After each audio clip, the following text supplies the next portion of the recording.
Welcome back to BLOCKTV. It's time now for Links in the Chain, where we speak with key players in the cryptos field. And today we're joined by Arnold Spencer, who's clearly one of them. Currently the general counsel for Coinsource, the world's largest Bitcoin ATM network. He previously served 10 years as part of the U.S. Attorney's Office, focusing on securities fraud, bank fraud, mail-in wire fraud, and other financial crimes. Thanks for joining us. Happy to be here. Thank you for having me. Well, you seem to be the perfect person to ask, do Bitcoin ATMs have a money laundering problem? I'd say they have a money laundering possibility, but there's also a very specific solution. So to that extent, where there's a solution, I wouldn't say there's a problem. Mm-hmm. Well, I mean, in a Bloomberg article, that kind of went widespread. In it featured, you going around showing federal agents how easy it was to take money out of a Bitcoin ATM, hiding your identity. You even used a fake identity saying that you were Frank Sinatra. Is this still the case? Could someone still pull off something like this with a Bitcoin ATM?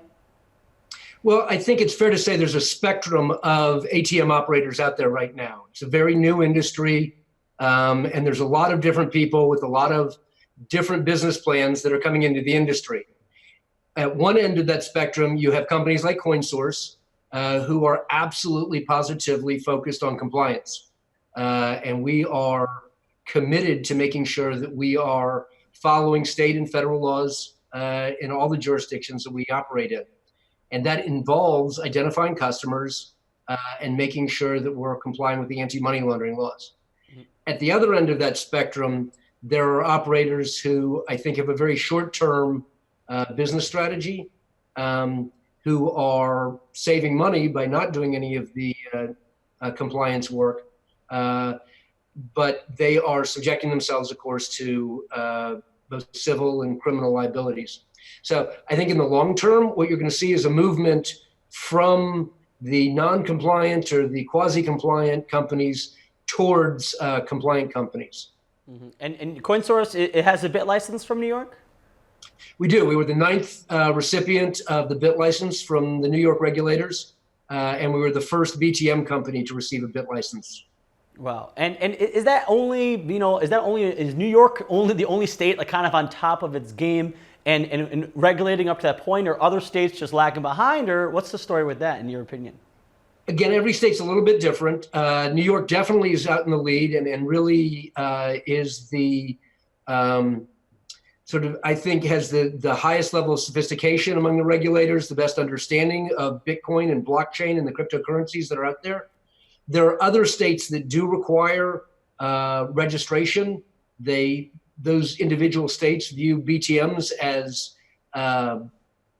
money transmitting businesses, and we're required to get money transmitting licenses in those states. And there's some regulations surrounding those licenses as well. And then there are other states that are just wide open, where no state compliance, no state regulation is required. Mm-hmm. Well, so the question begs to be asked, why use a BTM versus an exchange? Oh, there's a couple of good reasons. First and foremost are the people that don't have bank accounts, the unbanked population. And I was actually very surprised when I came across these statistics as a prosecutor. Anywhere from 1 in 5 to 1 in 10 families in the United States don't have bank accounts. And if you don't have a bank account, then you are shut out from the exchange industry. These exchanges require, and I understand why, they are coattailing on the banks to do some of their KYC work for them. So these exchanges only cater to the individuals with banks. The second reason or second type of customer that we see using our BTMs are convenience customers. People who want to buy a small amount of Bitcoin and they want it immediately available. Somebody who's on their way out to a restaurant, someone who is traveling internationally, someone who just doesn't want to stop, log onto the website, go to their exchange account. So that's another group of people who are just for convenience sake. And I guess relatedly, when there's a real spike in volume and new customers, people who want to buy Bitcoin for the first time, the exchanges are finding it very difficult to process those applicants quickly. There'll be 2, 3, 4, 5, 6 week delays.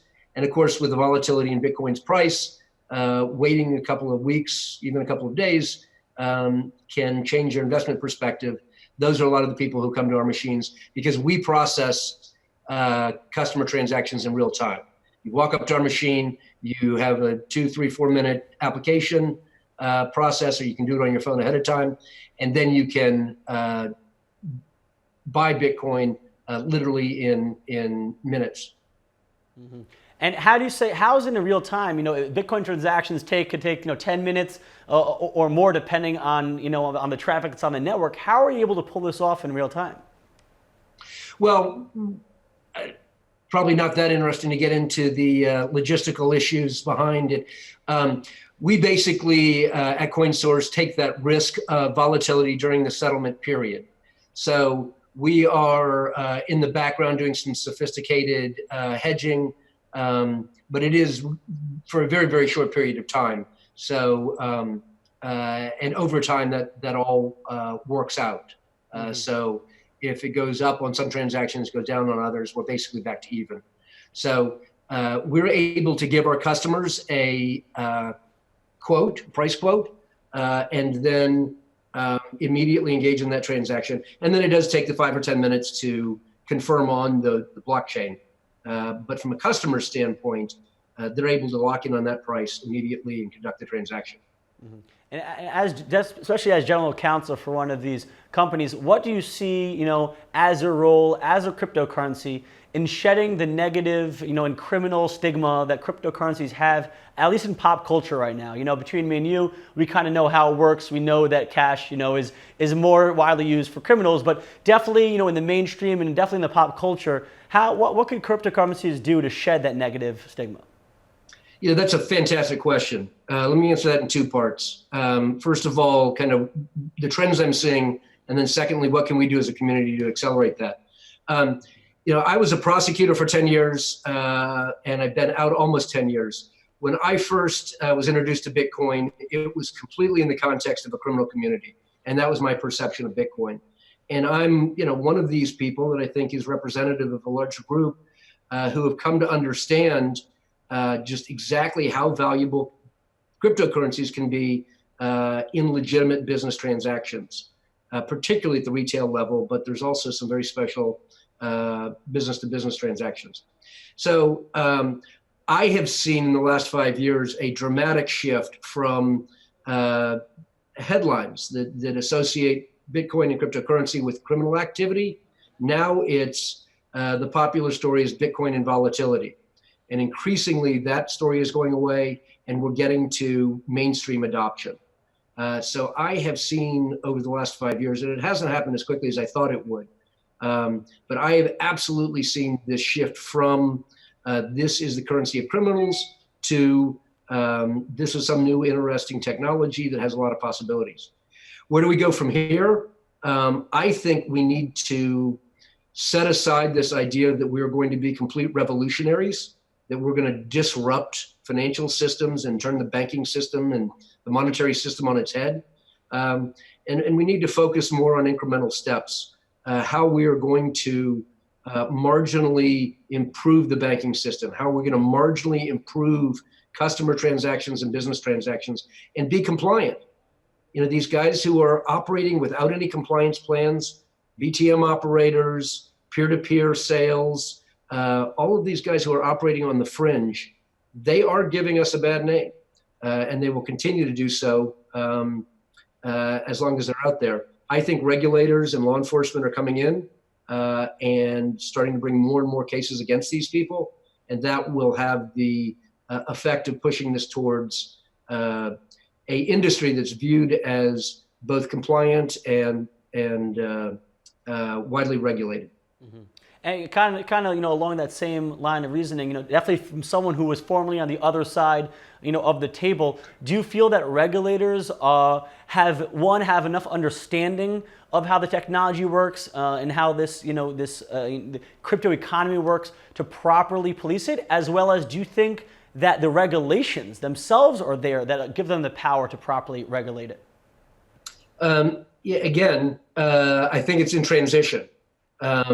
The regulators that really have taken the deep dive, and New York comes in mind particularly, those guys are absolutely on top of this. I have conversations with them where they are seeing trends that I haven't seen, and they are very interested in trends that I'm seeing, that we're seeing at Coinsource, that they want to be aware of and address. Other regulators are taking their time getting up to speed, and some of them are taking just a complete pass altogether. In terms of the regulations, those two are coming of age. This is, again, very early stages, I think, for the industry and for cryptocurrency. I think the bit license is going to be more typical than an unregulated state 5 years from now. There are several states now that are talking about adopting the bit license standards for their states, or just coattailing on New York. I think most states will have some sort of regulatory framework in the next 3 to 5 years. But right now, as we discussed, New York's really the only state that has cryptocurrency specific regulations as to the operators. Mm-hmm. And lastly, if it actually ever launches, do you see Libra, pretty much Facebook's cryptocurrency, do you see it as the death of the Bitcoin ATM or actually as a boom for Bitcoin ATMs? Well, on the optimistic side, I would say absolutely it's a boom to the ATM. The more people that we have that are using cryptocurrencies, the higher the adoption level is absolutely right down the middle of the fairway of our business plan. We will benefit from individual consumers adopting and using cryptocurrencies. On the cynical side, I think, and I have several good friends who are working on the Libra project, but I think they have some real challenges in terms of compliance. Mm-hmm. And if it were to launch, would you be potentially open to, accepting or selling Libra at one of your ATMs? Yeah, absolutely. Our standard is we are coin agnostic. We'll sell any coin or buy any coin that we think we can verify through our compliance program. So right now we are only buying and selling Bitcoin, but we have some announcements we expect to make in the next couple of months, not involving Libra, but involving some other coins. So stay tuned for those. Exciting times. We hope to have you back to make those announcements when they are ready.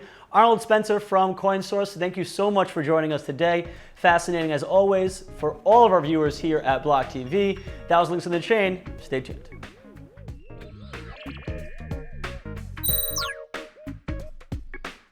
For more news and updates, follow us on Twitter.